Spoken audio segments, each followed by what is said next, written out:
पवित्र चड़क पर्व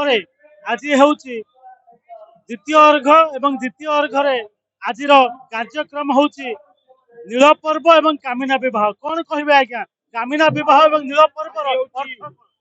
बाबा चंदनेश्वर देवादिदेव महादेव ये हुगुली ग्राम मध्यस्थ जलजंत्र प्रकाशित कामनांग वरदातारं वंदे श्री चंदनेश्वर कामिनी को ए चैत्र मासरे विवाह जोठी कौन प्रकार हिंदू शास्त्र रे ए कार्य सुसंपन्न हुए ना कामिना को धरी चली विराट पटुआर रे आसी पहुंचे नील पक्रिया को आवाहन कर दुर्गांकर मानभंजन पर कामिना विवाह कार्य सुसंपन्न हेब उपरली नील पर्व ए नील पर्व शिव दुर्गांकर प्रति हिसाब से खंबिकाट उठिब खंबिकाट उठिला शेष अर्घ प्रदान करा आज कार्यक्रम शेष हम आसंता काली पाट पर्व परिसमाप्ति एवं भाईचारार पर्व तापर आज चड़क पर्व कार्यक्रम परिसमाप्ति बाबा चंदनेश्वर प्रार्थना करवा हे बाबा चंदनेश्वर हे आशुतोष महानाथ आपण मंगलमय समस्त मंगल करंतु यही आपण पाखे प्रार्थना कौन कहबी मणि जगत भाषा पाऊना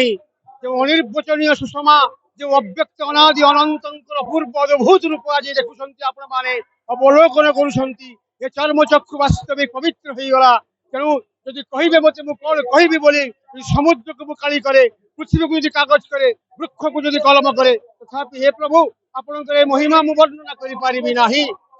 शंकराचार्य कहले आदौ कर्म प्रसंगात कलयति कलुषम मातृकक्षौ स्थितं मां विनिमुत्रमेद मध्ये व्यथयति नितरांग जठोर जात वेदा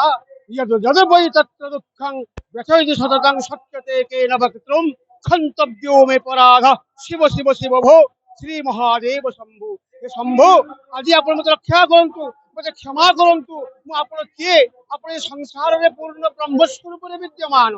जोगमाया आपण को समाप्त कर आज ये शिव काली के विवाह जो अनुष्ठित होगा जाऊँगी एक सामाजिक शब्द विवाह ये सामाजिक शब्द को आज भक्त मान उद्देश्य पूर्ण करने भगवान आशुतोष दीपावली एक सामाजिक प्रथा को आज आवरी तेणु आपण देखुं पूर्ण ब्रह्म के प्रकाशित होती ना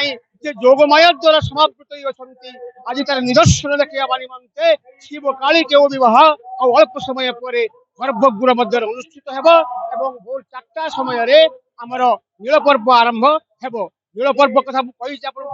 नीलकंठ भूत्वा स्वयं पीत्वा हलाहलम जगताम करौ शिवम नमामि चंदनेश्वरम जो समुद्र मंथन बेले बासुकी सर्प को रज्जु करी मंदर पर्वत को खुआ करी कूर्म पृथ्वी पर जो मंथन आरंभ है समस्त हलाहल बासुकी सर्प के मुहर निर्गत है सृष्टि त्राही त्राही डाकिला भगवान आशुतोष ये सृष्टि को रक्षा करने उद्देश्य समस्त विश्व को पान कर नीलकंठ नाम होते नील पर्व सार्थक आज से आज दिन ही सृष्टि रक्षा पाई सृष्टि पुनर्विन्यास होता सृष्टि पुनर्जीवित होता नील पर्व सार्थकता आज दिन से किभली भाव विराट पटुआर रे प्रशासन रे आसुचंती कामिनी घट नहीं बाबा चंदनेश्वर तांकर मंदिर को आसुचंती एई मंदिर रे गुप्त विवाह हेब कारण ये चैत्र मासरे कौन सी विवाह हो नथिबारु ये बाबांकर ये होची स्वतंत्र कार्यक्रम कौन कहबे आज कार्यक्रम आज विश्व प्रसिद्ध चड़क मेला रे देवदेव महादेवंकर आज नील पर्व से महादेव नीलकंठ से संसार विष को पान करी नील को पान करते आजिका दिन में तेणु ये चड़क मेलार गोटे वर्ष ए नील पर्व कामिनी विवाह ये कामिनी विवाह होची कामिनी नामक जड़े राक्षसी से शिवं को पाखर वर प्राप्त होता वर प्राप्त हवा परे से महादेव को विवाह करने प्रस्ताव रखी तेणु तथास्तु कहते वरदान करते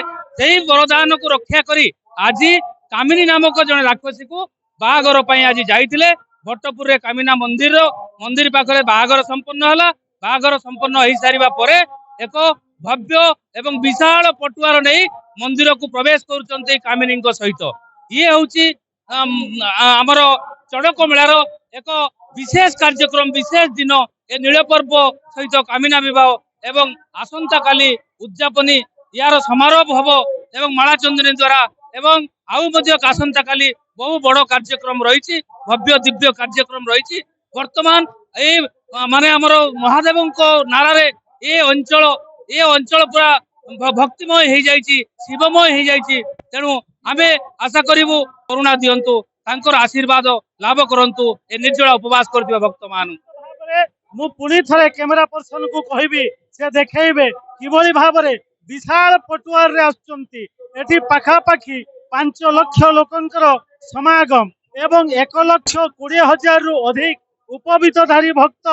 ଆଜି ବାବାଙ୍କ ନିକଟରେ ନିର୍ଜଳା ଉପବାସରେ ରହିଛନ୍ତି ଏବଂ ମନ୍ଦିର ପରିସର ମୁଁ ଦେଖେଇବା ପାଇଁ କହିବି କ୍ୟାମେରା ପର୍ସନ କୁ ମନ୍ଦିର ପରିସର କିପରି ଭାବରେ ଭକ୍ତମୟ ହୋଇ ଉଠିଛି। ଏଠି ବଙ୍ଗ, ବିହାର, ଓଡିଶା, ଝାଡଖଣ୍ଡ, ଛତିଶଗଡ଼, ମଧ୍ୟପ୍ରଦେଶ, ଭାରତର ବିଭିନ୍ନ ରାଜ୍ୟରୁ ଏଠି ଲୋକେ ଆସି ଭକ୍ତି ଏବଂ ଭାବନାରେ ଉତ୍ସର୍ଗିତ ହେଇ ଉଠିଛନ୍ତି। ଏଠି ମଧ୍ୟ ଅନ୍ୟ ସେବାକାରୀ ସଂସ୍ଥା ମାନେ ଆପଣ ଦେଖିପାରୁଥିବେ କିଭଳି ଭାବରେ ଭକ୍ତ ମାନଙ୍କର ସେବା କରୁଛନ୍ତି। ଆଜି ଦୁଇଟି ବିଶେଷ ପର୍ବ, ଗୋଟେ କାମିନା ବିବାହ, ଗୋଟେ ହଉଛି ନୀଳ ପର୍ବ। ନୀଳ ପର୍ବରେ ଥମ୍ବି କାଟ ଉଠିବ